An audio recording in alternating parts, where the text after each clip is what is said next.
ঈশ্বর থাকেন ভদ্রপল্লীতে। ঈশ্বর আল্লাহ সৃষ্টিকর্তা উনি থাকেন ভদ্রপল্লীতে, গরিবের কুড়ে ঘরে কখনো উকি দেন না। হ্যাঁ, আমি আজকে 15টা ধর্ম থেকে তার প্রমাণ আপনাদের সামনে তুলে ধরবো। কারণ কি জানেন, এই ধর্মগুলো মূলত রাজা বাদশাদের কিস্সা কাহিনী আর কি, গল্প। এখানে গরিব মানুষের কোনো স্থান নাই। গরিবদের নাটক, সিনেমা, গল্প কাহিনী নিয়ে রাজারা গল্প তৈরি করে। হ্যাঁ, চলেন শুরু করি। যেমন নবী মুহাম্মদ সময়ে যে রাজা ছিল, এটা ছিল আবুল হেকাম বা আবু জাহেল, যেটা আর কি, তিনি ছিল রাজা। এই রাজার সাথে এই রাজার গল্প, অর্থাৎ নবী মোহাম্মদ সাল্লামের রাজার গল্প। নবী মোহাম্মদও ছিলেন রাজা। হ্যাঁ, কারণ কি জানেন, তার বাস্তব উদাহরণ হচ্ছে যে এই যে আরব অঞ্চল, এই যে আরবের মক্কা অঞ্চল, এই অঞ্চলে প্রতি বছর ওকাজ মেলা হতো। এখন যেমন মক্কার সময় হয়, হজের সময় যেমন হয়, অনুষ্ঠান হয়, ঠিক ওরকমটি, তবে একটু ভিন্ন। একই রকমের হতো, তবে একটু ভিন্ন নামে। সেটা হতো ওকাজ মেলা। ইসলামের আগে যেটা হতো সেটা হচ্ছে ওকাজ মেলা, আর এখন হয় হজের মেলা, হজের মৌসুম। এই আর কিছু না, পার্থক্য তেমন কিছু হয় নাই, সে আগের মধ্যে আছে। আর নবী মোহাম্মদ সাল্লাম ছিলেন সেই কুরাইশ বংশের, সেই প্রভাবশালী বিত্তবান বংশের ছেলে। কারণ এই মক্কা ঘরটা রক্ষণাবেক্ষণ করত নবী মোহাম্মদ সাল্লামের চাচা, বাবা, দাদা, এরা। ঠিক আছে, এই জন্য এই নামটা এত ব্যাপক আকারে ছড়াইছে, তা না হলে কিন্তু এই নামটা এত প্রচার হতো না। ঠিক আছে, তাহলে একদিকে হচ্ছে আবুল আহাব ছিল তৎকালীন সময়ের রাজা, আর নবী মোহাম্মদ ইসলাম কি প্রায় তার সমকক্ষ ছিলেন। আর একটা উদাহরণ দেই, কারণ কি জানেন, এই নবী মোহাম্মদ ইসলামের 2টি কন্যাকে বিবাহ দিয়েছিলেন এই আবুল আহাবের 2 ছেলের সাথে। তার মানে কি, নবী মোহাম্মদ ইসলাম তো গরিব হতেন, যদি সাধারণ হতো তাহলে কি বিবাহ হতো? হতো না, কখনোই হতো না। ঠিক আছে, অতএব সাধারণ ছিলেন না। যে সমস্ত গল্প তারা বানায় এগুলো আসলে সঠিক না। ঠিক আছে, আচ্ছা এবার আসেন ঈসা নবী। ঈসা আলাইসাল্লাম, অর্থাৎ মরিয়মের গর্ভে যে ঈসার জন্ম হলো, তো তার সাথে যার কম্পিটিশন ছিল তৎকালীন সময়ে রোম সম্রাট এই ফিলিস্তিনের রাজা ছিলেন। এই ফিলিস্তিনটা তখন রোমদের দখলে ছিল। রোম সম্রাট পিলাত এই ফিলিস্তিনটা কি করত? পরিচালনা করত। তো এই ঈসার সাথে এই রোম সম্রাটের যে দ্বন্দ্ব সংঘাত হয়, এই রাজার সাথে যদি এই সংঘাত না হতো তাহলে আমরা ঈসাকে হয়তো চিন্তাবো না। কারণ ঈসার মতো অনেক ছেলে বিনা পিতায় কিন্তু এখনও জন্মগ্রহণ করতেছে। আমাদের এই বাংলাদেশে আপনারা হয়তো শুনলে অবাক হবে যে আমাদের বাংলাদেশে প্রতি বছর কমপক্ষে 15 লক্ষ মানে অবৈধ সন্তান জন্ম হয়। তার মধ্যে অনেকে আছে বিনা পিতায়, আল্লাহর পক্ষ থেকেই জন্ম নেয়, এরকম তো আর কি। তারা যারা বাচ্চা নষ্ট করতে আসে তারা বলে যে এর কোনো বাপ নাই, এমনি এমনিই হয়েছে, পেটের মধ্যে এমনি এমনিই হয়েছে, এরকম তো হয়তো হতে পারে, হতে পারে না, হতে পারে। যেহেতু বিনা পিতায় জন্ম হচ্ছে, এরকম হতেই পারে, তাই না? তবে গরিব বলে সেটা আমরা ইতিহাসে ধরে আনি না, তুলে আনি না, ফলে সেটা অজ্ঞাত রয়ে যায়। 15 লক্ষ কিন্তু আমি বলছি, 15 লক্ষ কেন বললাম? কারণ সরকারের খাতায় রেজিস্ট্রিকৃত আছে, মানে তালিকা আছে যে 15 লক্ষরও বেশি, 15 বা 30 লক্ষ ভ্রূণ হত্যা করা হয়। সেটা আবার কেমন? এই যে যত ক্লিনিক আছে না, এই ক্লিনিকগুলোতে দেখবেন যে বাচ্চা নষ্ট করা হয়। অনেক সময় দেখবেন ডাস্টবিনে ফেলাইছে বাচ্চা, তাই না? এয়ারপোর্টে ফেলাইছে বাচ্চা, কুত্তা মানে কি? কুত্তা মানে কুকুর, কামড়াকামড়ি করতেছে বাচ্চা নিয়ে। এইগুলো হচ্ছে অবৈধ সন্তান। ঠিক আছে, এরকমটি বাচ্চা অনেক আছে। এবং যে সমস্ত মেয়েরা এই বাচ্চা নষ্ট করতে আসে তারা বলে যে এর কোনো বাবা নাই, এমনি এমনি হয়েছে পেটের ভিতরে। কারণ কি জানেন? কারণটা বলে দিন, নাহলে আবার আপনারা মাইন্ড করবেন। সেটা হচ্ছে যে যেহেতু অবৈধভাবে এটা জন্ম দিয়েছে, এখন ওই যে দোষী তার কথা বললে পারে, দেখা যাচ্ছে তার কল্লাটা কেটে ফেলতে পারে। বলছে খবরদার বলবি না, যদি তুই বলিস যে আমি এই সন্তান জন্ম দিয়েছি, তাহলে তোরে তো মারবোই, তোর মা বাপ যেগুলো আছে না, তোর ভাই আছে না ছোটো, যেটা স্কুলে পড়ে, এই সব 3 সাইডে সবগুলো জবাই করে ফেলবো, তো বলে সব বোনাস। তখন ক্লিনিকে এসে বলে যে আমার গর্ভে বাচ্চা আছে, এটা আমি নষ্ট করব, আপনারা একটু ডিএনসি করে দেন, এমআর করে দেন। তখন বলে যে এই ছেলের বাবা কি, তখন একটা নাম বলে দেয়, যা মন নাম মনে আসে সেটাই বলে দেয়। আবার অনেক বোকা মেয়ে আছে, তারা আবার বলে যে এর মানে এই বাচ্চার কোনো বাবা নাই, এমনি বিনা বাপেই জন্ম নিয়েছে পেটে, তাই হ্যাঁ ঠিক আছে। তখন তো এইটা তো সিস্টেম আছে, একটা নাম বসাই দেয়, তখন ডাক্তার চালাকি করে একটা নাম বসাই দেয়, ঠিক আছে আমি একটা নাম বসাই দিলাম, ঠিক আছে, যদু মধু শ্যাম করিম রহিম খালেক মাদুস কুদুস সালাম জব্বার, হ্যাঁ মফিস হাফিজ গাব গাছ, একটা কিছু দিয়ে দিলেও বাস হয়ে গেল এইভাবে। কারণ আমার তো জানা আছে, বিষয়গুলো যথেষ্ট ভালো জানা আছে। আচ্ছা এবার আসেন ইব্রাহিম আলাইসাল্লাম। ইব্রাহিম আলাইসাল্লামের বিপরীতে যার সাথে তার দ্বন্দ্ব ছিল সেটা হচ্ছে তেরাহ। তিনিও ছিলেন এত ইহুদি, মানে বিরাট বিত্তবান প্রভাবশালী ব্যক্তি। আর আমাদের ইসলাম ধর্মে আসছে আজর। জানেন তো যে ইব্রাহিমের পিতার নাম ছিল আজর, আর সে ছিল মূর্তি পূজারক ছিল। আর হিন্দু ধর্মে এই আজরের যে কাহিনী, ইব্রাহিমের কাহিনী আসছে প্রহ্লাদ নাম হিসেবে। তো এই প্রহ্লাদের পিতাও ছিল একজন অসুর প্রকৃতির লোক। এবং ইব্রাহিমের পিতা আজর যেমন তার ছেলে ইব্রাহিমকে আগুনে দিছিল, সেই কাহিনী কোরআনে আছে। কুনিয়া না আরুন বারদাউস সালামুন আলা ইব্রাহিম, হ্যাঁ আগুন তুমি ইব্রাহিমের সহনশীল হয়ে যাও। এই একই কাহিনী আবার সনাতন ধর্মের প্রহ্লাদ মহাজনের কাহিনী যে আছে, যে ওই প্রহ্লাদ মহাজনকে আগুনে ফেলে দেওয়া হয়, কিন্তু আগুনে তার কোনো ক্ষতি হয় না। আপনারা দেখবেন যে প্রতি বছর হিন্দু যারা সনাতন যারা, তারা প্রতি বছর করে চড়ক পূজা করে, চড়ক পূজা। এই চড়ক পূজার উদ্দেশ্য হচ্ছে সেই যে প্রহ্লাদ মহাজনকে আগুনে ফেলাইছিল, পরে সেখান থেকে সে বেঁচে গিয়েছিল, সেই স্মৃতিটাকে স্মরণীয় ও বরণীয় করে রাখার জন্য তারা প্রতি বছর এই চড়ক পূজা করে থাকে। বুঝা গেছে? কাহিনী কিন্তু এক। প্রহ্লাদ মহাজনকে আগুনে দেওয়া হয়েছিল, সে সেখান থেকে রক্ষা পায়। আর ইব্রাহিম আর প্রহ্লাদকে আগুনে দেওয়া হয়েছে, সেখান থেকে রক্ষা পায়। আর প্রহ্লাদের পিতা ছিল অত্যাচারী হিরণ্যকশিপু, আর ইব্রাহিমের পিতা ছিল অত্যাচারী আজর। এই সেম ঘটনা, সেম, কিন্তু এর ব্যাখ্যা বিশ্লেষণ ভিন্ন, আর কিছু না।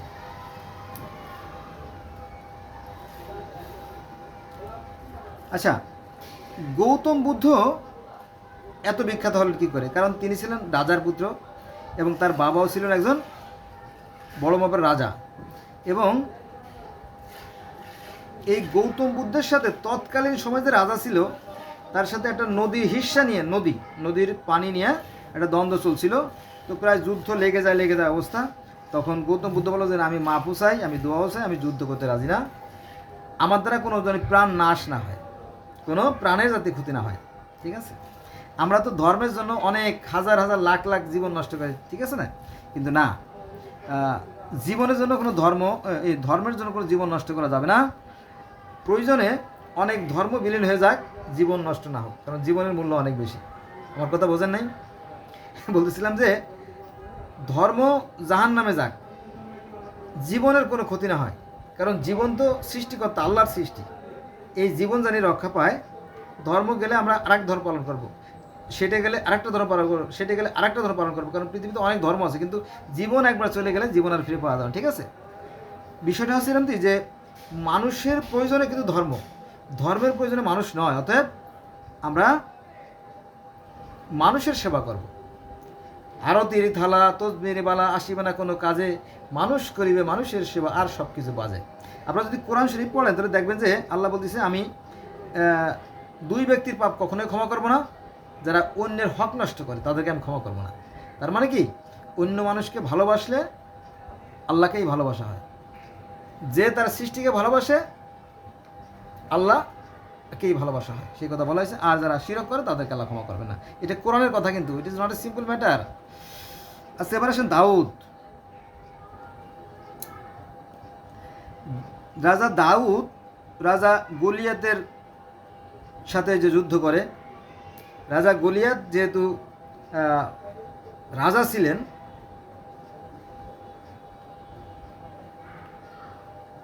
ফিলিস্তিনের রাজা ছিলেন, এবং 16 বছর বয়সে সেই গলিয়াতকে হত্যা করে দাউদ ক্ষমতায় যায় এবং এই যাকে হত্যা করা হয় যে রাজা তার মেয়েকে বিবাহ করে এবং সেখানকার রাজা হয় এবং ফিলিস্তিনকে রাজধানী করে।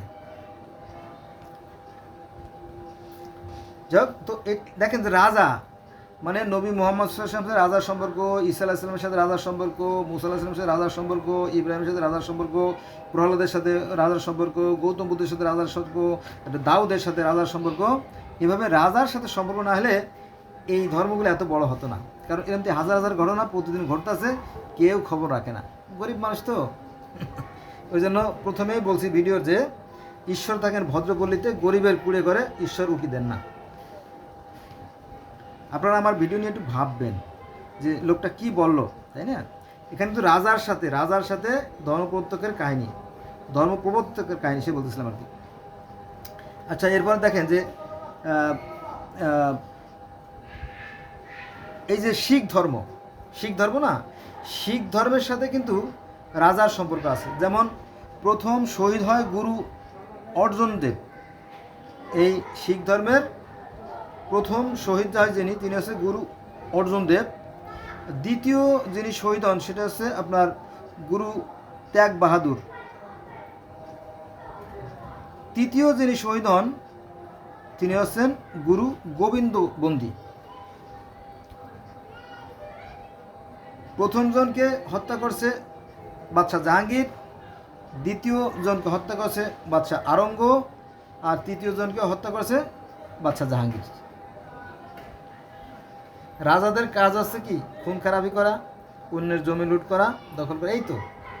এর চেয়ে ভালো কিছু তোমরা এই পর্যন্ত দেখি নাই। যদি দেখে থাকেন আমার জানায়েন। আচ্ছা, এবার আসেন জরথ্রুস্ট। বর্তমান যে ইরানের পূর্ব নাম ছিল পারস্য, আর পারস্যের যে ধর্মপ্রবর্তক সে ছিল জরথ্রুস্ট।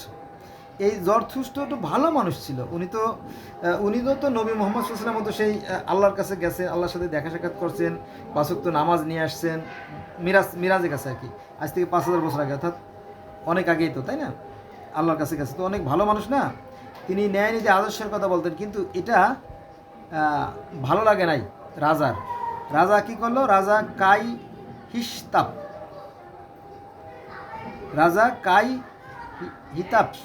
হিসাব, ও বাবা রে, দাঁত পড়ে যাচ্ছে আমার। রাজা কাই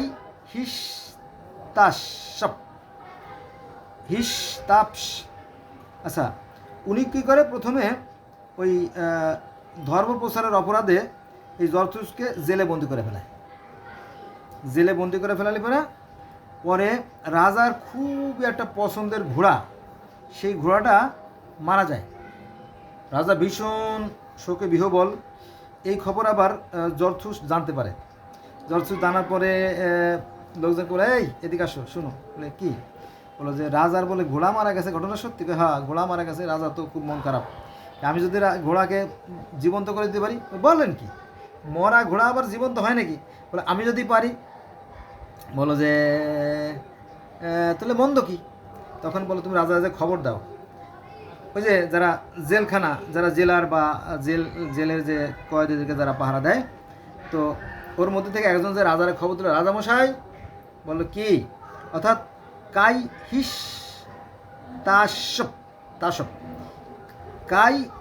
তাসবকে যে খবর দিল যে হুজুর, বলে কি? বলে আমাদের জেলের মধ্যে এক লোক আছে না, ওই যে জরথ্রুস্ট, যাকে আপনি বন্দি করছেন। বলে হ্যাঁ। বলে যে সে বললো কি যে সে নাকি মৃত্যু ঘোড়াকে জীবিত করে দিতে পারবে। তাই নাকি? হ্যাঁ, তাই তো বললো। নিয়ে এসো তারে, দেখি কত বড় বাপের বেটা, দেখি কি পারে। পরে তারা নিয়ে এসে আনার পরে জরথ্রুস্ট কী করছে? সেই মরা ঘোড়ারে তাজা করে দিয়েছে।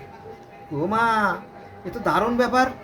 তো বলো যা, ওরে আর জেলে ঢুকাস না, ওরে মুক্ত করে দেয়। তো মুক্ত করে দিল। তো বলে তোমার ভিতরে এত কেরামতি, আমি তো জানতাম না। বলেন স্যার, আপনি তো জানার চেষ্টা করেন নাই, তো আপনি জানতে পারেন নাই। হ্যাঁ, আমি স্বর্গে গেছিলাম স্বয়ং সৃষ্টিকর্তার সাথে দেখা করার লাগে, এবং সেখানে আমি 5 ওয়াক্ত নামাজ নিয়েছি। ও বাবা, এটা তুমি আগেও বলো নাই কেন? তুমি তো তোলে তো জগতের মধ্যে একজন বিরাট মানুষ। হ্যাঁ, তাই আমার ভিতরে অনেক গুণ আছে, কিন্তু আপনি যদি না দেখেন তাহলে কিছু করার নাই। তো বলা হচ্ছে ঠিক আছে। তো তারপরে কি করা হলো, এই রাজা কাই হিস্তাশক তার মেয়ের সাথে বিবাহ দিলেন। তবে ভাগ্য, জরথুস্টের ভাগ্য ভালো। তো বিবাহর পরে ওই শ্বশুর মারা গেল, অর্থাৎ কাই হিস্তাশক মারা গেল। মারা যাওয়ার পরে তারপরে জরথুস্টের রাজা হলেন। তারপরে আর একটু ভালো ভাগ্য ছিল যে এই জরথুস্টের যে চাচাতো শ্বশুর, মানে ওনার শ্বশুরের যে আপন ভাই, সেও খুব ভালো মানুষ ছিল। সেও জরথুস্টকে অনেক সহযোগিতা করেছিল। ফলে এই ধর্মটা বিরাট বিশাল আকার ধারণ করে। অর্থাৎ বর্তমান যে ইরানের পূর্ব নাম ছিল কি বললাম, পারস্যের যে ধর্ম ছিল আর কি, এখনও আছে, এখনও পারসি ধর্মের লোকজন এখনও আছে। এই যে ভারতের যে রতন টাটা কদিন আগে মারা গেল, আজকে আছে 31/5/2025, তো এই তো বোধহয় গত মাস না তার আগের মাসে যিনি মারা গেল রতন টাটা।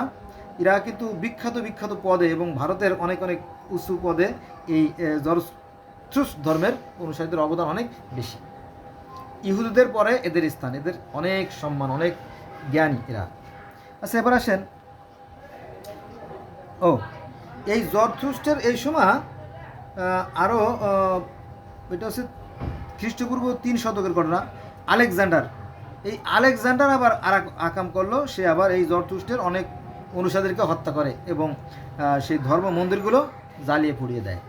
ওই যে বললাম না, রাজাদের কাজই হচ্ছে এগুলো, কিন্তু ওরা বুঝতে পারে না। ওদের ক্ষমতার মোহে ওরা এতই অন্ধ থাকে যে ওরা ভালো মন্দ জ্ঞান শূন্য হয়ে যায়। ওরা শুধু বোঝে নারী, মদ, ক্ষমতা, এগুলো আর কি। এগুলো এখনও আছে, তখনও ছিল, এর আগেও ছিল।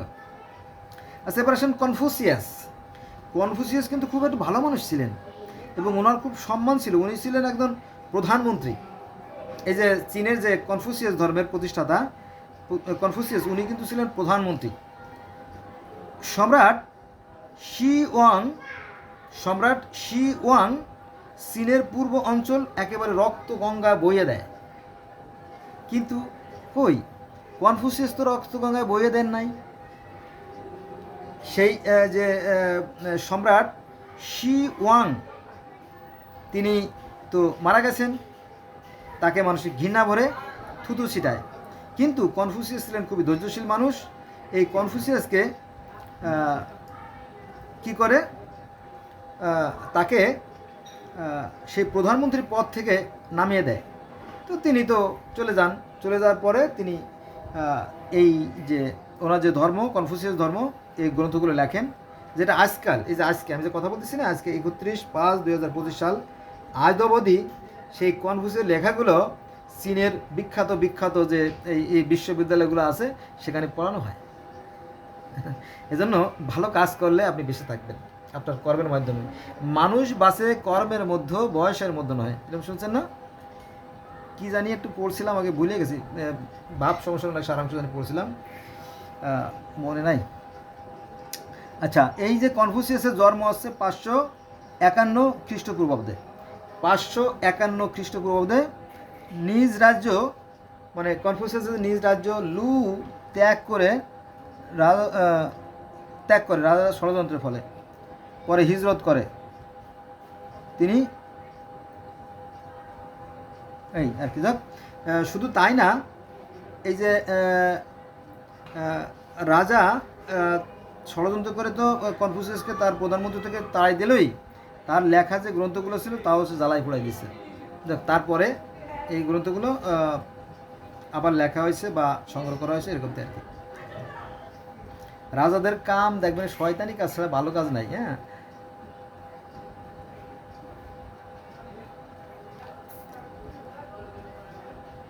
আচ্ছা, এবার আসেন তাও ধর্মের লাওসে। উনি 5-7 জন রাজাকে চিঠি লাগছে যে তোমরা পৃথিবীতে অশান্তি সৃষ্টি করো না, পৃথিবীটা অনেক সুন্দর, স্বর্গীয়, তোমরা ভালো কাজ করো, শান্তিতে থাকো, মানুষকে শান্তি থাকতে দাও। কিন্তু তার কথা কেউ শোনে না, আর ওই চিঠির উত্তরও দেয় না। তো তুরি, মনের দুঃখে লাউসে চলে যায়, যা এ দেশে থাকবো না। তো উনি চলে যাচ্ছিল সীমান্ত পার হয়ে।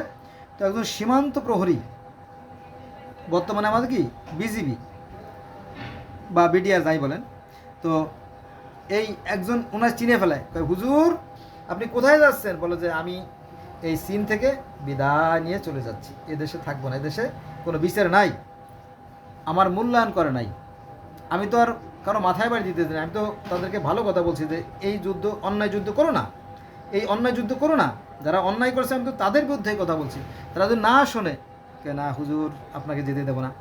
তুমি বললে তো হবে না, বলে না আপনি থাকেন, আপনি আমার পিতার মতো, আপনাকে তো আমি চিনি, আপনার যাবতীয় খরচপাতি আমি বহন করবো, আপনি কোথায় যাবেন কোন বিভূতে, হ্যাঁ এখানে থাকবেন, অন্তত আপনার যে আত্মীয় স্বজনগুলো আছে তার সাথে দেখা সাক্ষাৎ করতে পারবেন।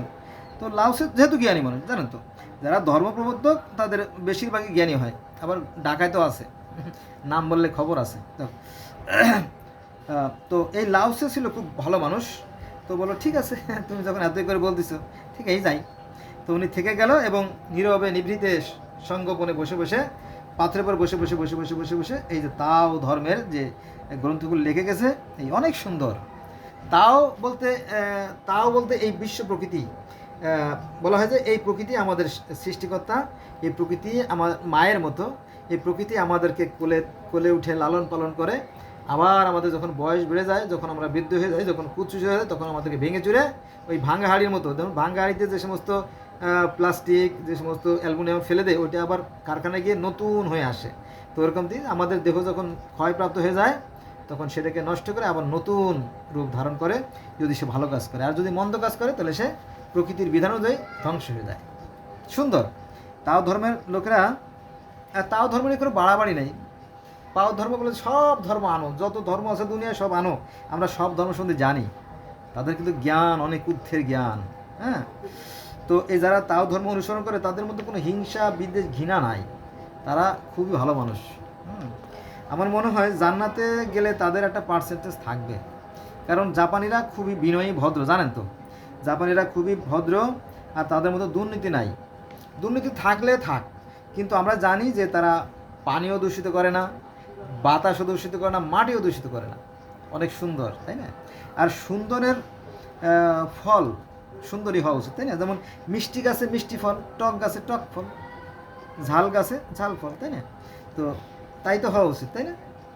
আর প্রকৃতি তাই করে থাকেন। আপনি তো গ্যান্ডারি লাগান, গ্যান্ডারি কখনো ঝাল লাগছে শুনছেন? পৃথিবীতে গোটা অ্যারাউন্ড দ্য ওয়ার্ল্ড, এই পৃথিবীতে যত গ্যান্ডারি আছে শুনছেন যে গ্যান্ডারি ঝাল, গ্যান্ডারি মিষ্টি হয়, এটা কার বিধান? সৃষ্টিকর্তার বিধান। তবে গ্যান্ডারিতে অনেক প্রকার ভেদ আছে, কেউটা আছে খুলে যাবা, কেউটা আছে বাইলে যাবা, কেউটা আছে গ্যান্ডারি, কেউটা আছে অন্য জাতের, বিভিন্ন জাতের গ্যান্ডারি থাকলেও কোনটা আছে লাল গ্যান্ডারি, কোনটা আছে হলুদ গ্যান্ডারি, কোনটা আছে লাল গ্যান্ডারি, সবুজ গ্যান্ডারি, তাই না? তো গ্যান্ডারি অনেক প্রকার থাকলেও কিন্তু সবই মিষ্টি। আর এই মিষ্টিটা কে দেয়? God gifted. আর সৃষ্টিকর্তার বিধান এই 800 কোটি মানুষের জন্য সমানভাবে প্রযোজ্য। কারণ কি, পৃথিবীর 800 কোটি মানুষ প্রত্যেকেই ক্ষুধা পেলে পেট জ্বলে, তাই না?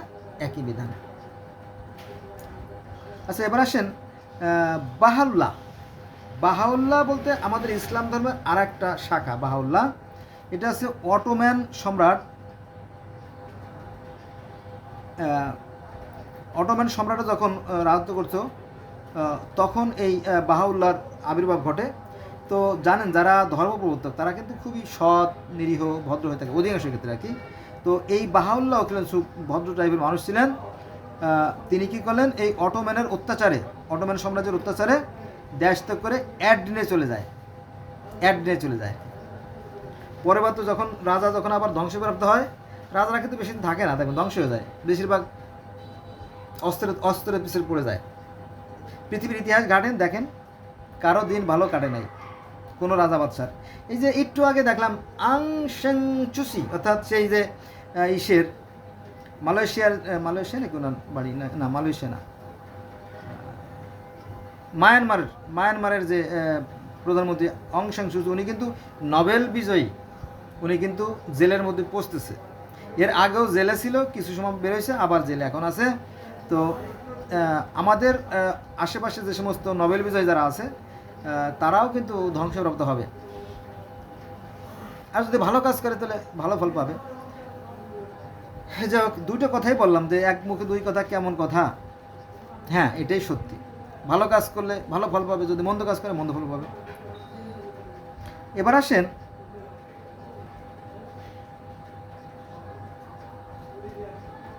আফ্রিকার একটা ধর্ম আছে রাস্টাফারাজিয়ান ধর্ম। এই ধর্মের প্রতিষ্ঠাতার নাম আছে মার্কাস গার্ভে। তো এই মার্কাস গার্ভে দাবি করছে যে আমরা হচ্ছি ওই যে মিশর থেকে যে ইউসুফ ইউসুফ নবীর যে 11 ভাই, ওরা যে আবার কেনানে চলে আসলো, অর্থাৎ ইয়াকুব নবীর যে 12 পুত্র, তো এই 12 পুত্রের এক পুত্রের বংশধর আছি আমরা, অর্থাৎ মার্কাস গার্ভে। ঠিক আছে, তারা বলে যে আমরাও তাদেরই এক দল।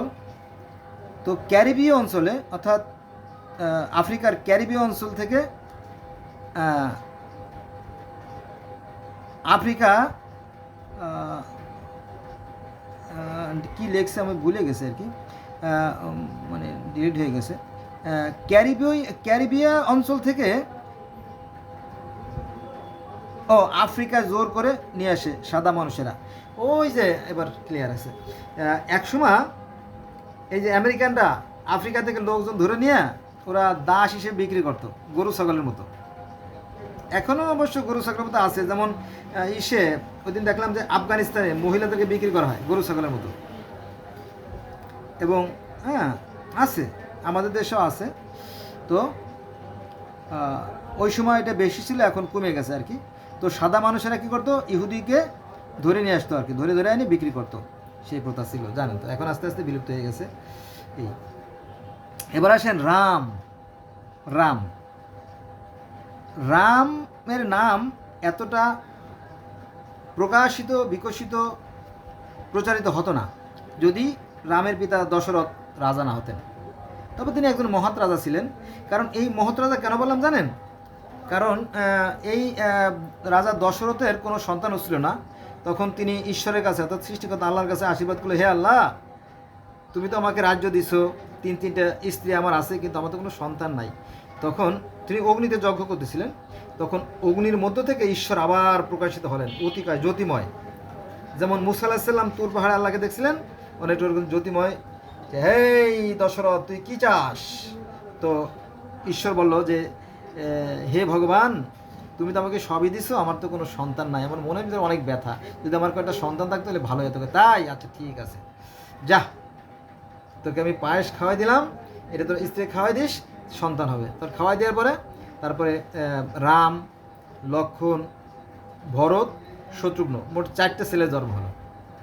ঠিক আছে, এটা তো রাজা না হলে বোধহয় এই ইতিহাসটা আমাদের মধ্যে পৌঁছতো না। কারণ তো অনেক লোক, ভালো লোক আছে, মার খেয়ে, তাই না, মায়ের সাথে মিশে যাচ্ছে, কোনো বিচার হয় না।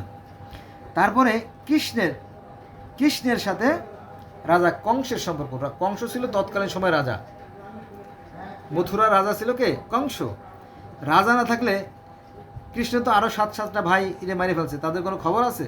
কোনো খবর নাই। কিন্তু কংসের যেহেতু সাথে কৃষ্ণের যে সংঘাত হয়েছিল, এজন্য এটা ব্যাপক আকারে প্রচারিত হয়েছে। তো আমরা কয়টা কথা বলছিলাম? 15টা, তাই না? 1 নম্বরে নবী মুহাম্মদ সাল্লাল্লাহু আলাইহি সাল্লামের বিপরীতে রাজা ছিল আবুল হেকাম। তারপরে ঈসা নবীর বিপরীতে ছিল রোম সম্রাট হিরাক্লিয়াস বা পিলাত, যাই বলেন।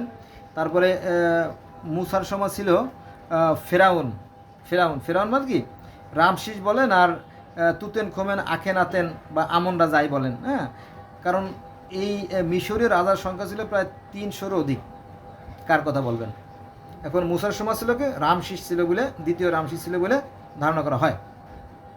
তাহলে রামশিস সময় না হলে বোধহয় এতটা ব্যাপক আকার ধারণ করতো না। তারপর ইব্রাহিমের সময় ছিল আজর, তিনিও ছিলেন রাজার মতো প্রভাবশালী। তার প্রহ্লাদের বিপরীতে ছিল হিরণ্যকশিপু, সেও ছিল রাজার মতো প্রভাবশালী। তারপরে গৌতম বুদ্ধের বিপরীতে ছিল অন্য এক রাজা, আর গৌতম বুদ্ধের পিতা তো রাজা ছিলেনই। তারপরে দাউদের সময় তার বিপরীতে যে ছিল রাজা গলিয়াত, যার সাথে যুদ্ধ হয়েছিল এবং গলিয়াতকে হত্যা করে এবং গলিয়াতের মেয়েকে বিবাহ করে এবং ফিলিস্তিনকে ওই যে জেরুজালেম যে করে আর কি, আপনার রাজধানী তৈরি করে, এই দাউদ। আচ্ছা, এবার আসেন রাজা জাহাঙ্গীর, রাজা তো না, সম্রাট জাহাঙ্গীর আওরঙ্গজেব, এবং এই সময়ে শিখ ধর্মের যে গুরু নানক তার কয়েকজন অনুসারীকে হত্যা করে। 1 নম্বর আছে গুরু অর্জন, 2 নম্বর আছে গুরু ত্যাগ বাহাদুর, আর 3 নম্বর আছে গুরু গোবিন্দবন্দী। 3 জনকে হত্যা করে। তারপরে জরথুস্টের সময় ছিল ওই যে কাইহিস্তাব। তারপরে কনফুসিয়াসের সময় ছিল রাজা শি ওয়াং, সম্রাট শি ওয়াং। আর লাওসের সময় ছিল আরেকজন রাজা রাজা চৌ, চীনের রাজা চৌ। তারপরে বাহাউল্লাহর সময় ছিল রাজাকেই আবার বলা হয় সম্রাট, অটোম্যান সম্রাট। তারপরে মার্কাস গার্বের সময় ছিল ওই যে কালা, ওরা তো কালা, আর ওদের বিপরীতে ছিল সাদা, অর্থাৎ আমেরিকার যে রাজা যারা ছিল আর কি। রামের বিপরীতে ছিল কে? রাবণের অত্যাচারে অতিষ্ঠ হয়ে গেলে মানুষেরা দেবতাদের কাছে আশীর্বাদ করে, তখন ঈশ্বর বলে আমি আবার মানুষের রূপ ধরে পৃথিবীতে আসতেছি, রামের রূপ ধরে আসতেছি, রাখো, আমি রাবণকে একটা শিক্ষা দেব। হিন্দু ধর্মে বলা হয় যে পৃথিবীতে যখন কোনো অশান্তি সৃষ্টি হয় তখন যুগে যুগে মহামানবের আবির্ভাব ঘট। আর আমাদের ইসলাম ধর্মে আছে যখন যুগে যুগে পৃথিবীতে অশান্তি সৃষ্টি হয় তখন নবী রাসূল প্রেরণ করা হয়। এই আর কি, একই কথা, খুব একটা পার্থক্য। বন্ধুরা আসলে আজকে এই পর্যন্ত এলো, অনেক হয়ে গেছে। আমার ভুল ত্রুটিগুলো মার্জনা করবেন, কারণ আমি তো এলোপাতারি কথাগুলো সবাই আমি বলি না, বলার সময় নাই। বাড়ি থেকে মাত্র আসলাম, আবার হয়তো বাইরে যাব, রাত অনেক, হুটহাট বলি। আমার ভুলগুলো ক্ষমা সুন্দর দৃষ্টি দেখবেন। আল্লাহ হাফিজ।